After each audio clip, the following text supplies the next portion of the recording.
பாய் நான் யாரும் உனக்கு காண்றேன்டா காட்டுறேன்டா இருடா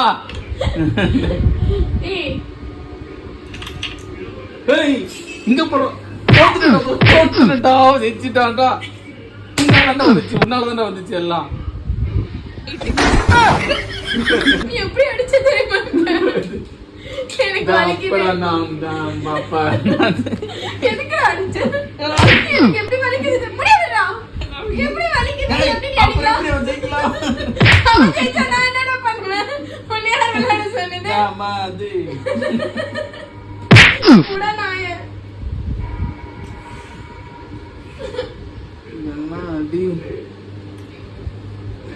தம்பி நீ உங்க ஆத்த விட்டு கிளம்பி போ நீ ஓவர் அடிக்கிறேன் ஓடிக்கிட்ட